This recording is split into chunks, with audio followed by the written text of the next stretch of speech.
Assalamualaikum warahmatullahi wabarakatuh. Salam sehat dan selalu semangat anak-anak ibu yang hebat dan baik. Kali ini ibu akan menyajikan materi tentang tanah dan keberlangsungan kehidupan bagian pertama, materi untuk kelas 9. Tujuan pembelajaran. Diharapkan peserta didik dapat 1. Menjelaskan peran tanah bagi kehidupan. 2. Membedakan sifat fisika dan sifat kimia tanah. 3. Menjelaskan salah satu sifat tanah berikut contohnya. 4. Membedakan lapisan tanah. 5. Menjelaskan peran organisme dalam tanah. Dan 6. Menyebutkan faktor yang mempengaruhi kesuburan tanah. Peran tanah dan organisme tanah bagi keberlangsungan kehidupan. Peran tanah bagi kehidupan: tempat hidup dan tinggal makhluk hidup.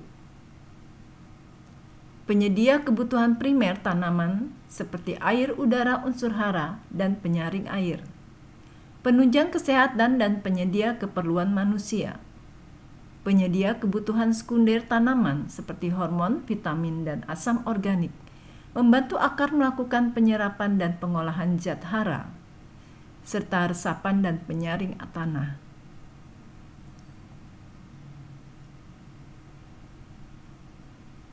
Sifat tanah. Sifat tanah dibedakan atas sifat fisika dan sifat kimia.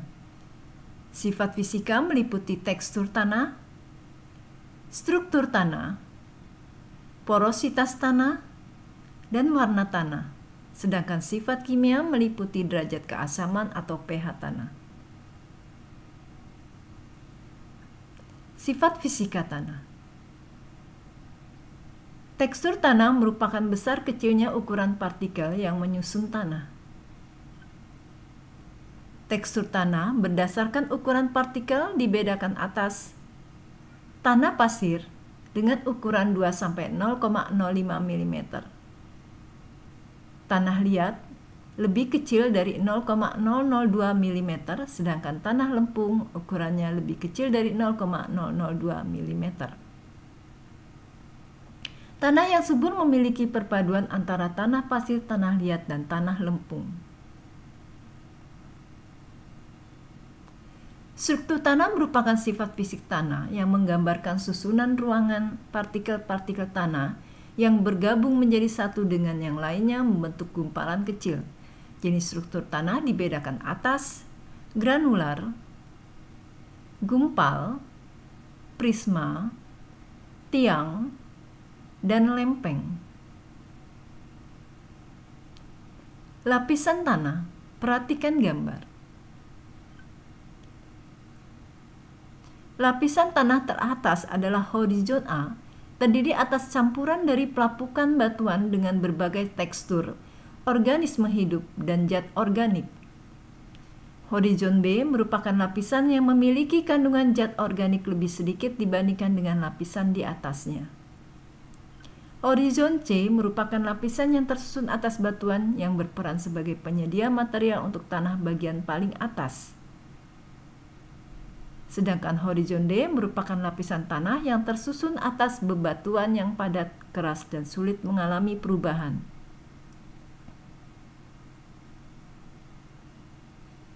Porositas tanah adalah kemampuan tanah dalam menyerap air.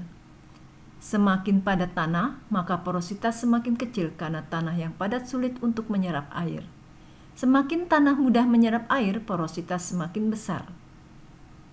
Perhatikan gambar. Pada gambar C mempunyai porositas yang lebih besar, sehingga daya serap air pun akan lebih besar.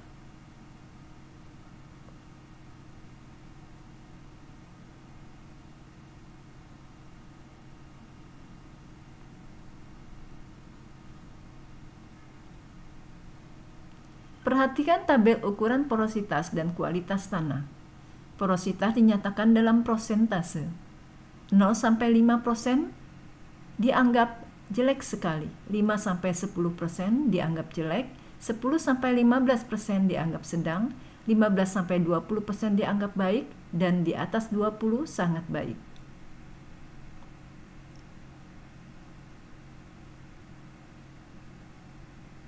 Faktor yang mempengaruhi porositas tanah: 1. Iklim seperti curah hujan.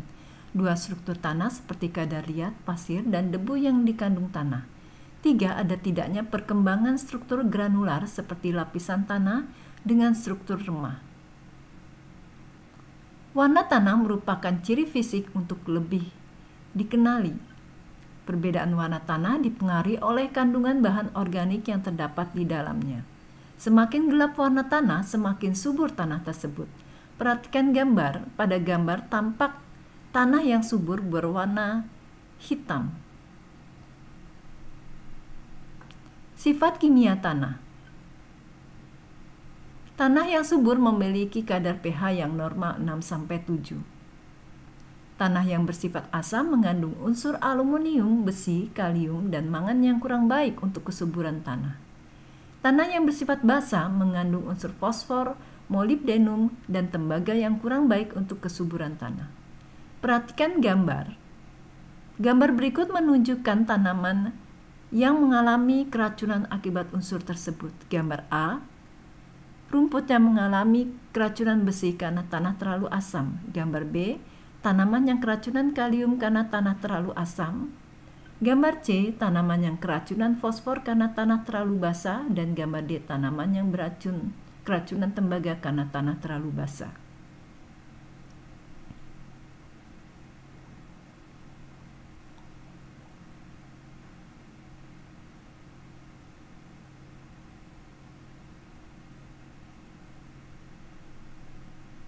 Peran organisme tanah bagi kehidupan.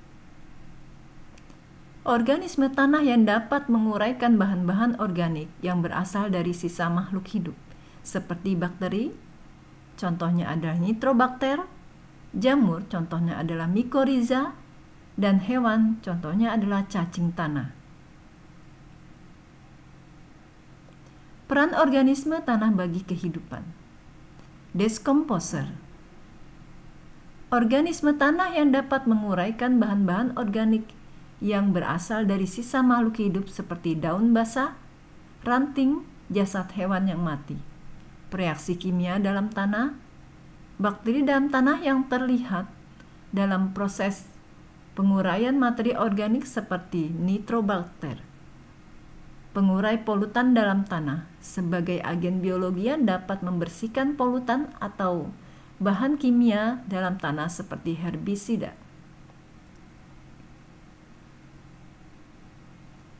Pencegah penyakit tanah. Pada kondisi normal, organisme tanah dapat melawan organisme penyakit dalam tanah, dengan catatan bahwa aktivitas pertanian dan perkebunan tidak berlebihan dan tidak banyak menggunakan bahan kimia untuk pupuk dan pestisida. Pemberi pengaruh pada tekstur tanah. Aktivitas biologi organisme tanah berpengaruh dalam membentuk butiran-butiran penyusun tanah sehingga menentukan tekstur tanah. Kegemburan tanah sangat dipengaruhi oleh tekstur tanah. Faktor yang mempengaruhi kesuburan tanah. Permeabilitas, yaitu cepat lambatnya air yang meresap ke dalam tanah, ketebalan tanah, kemiringan lereng, tingkat erosi, yaitu seberapa banyak partikel yang berpindah. Demikian anak-anak, materi yang Ibu sampaikan pada hari ini. Kiranya cukup sekian. Assalamualaikum warahmatullahi wabarakatuh. Terima kasih Ibu ucapkan.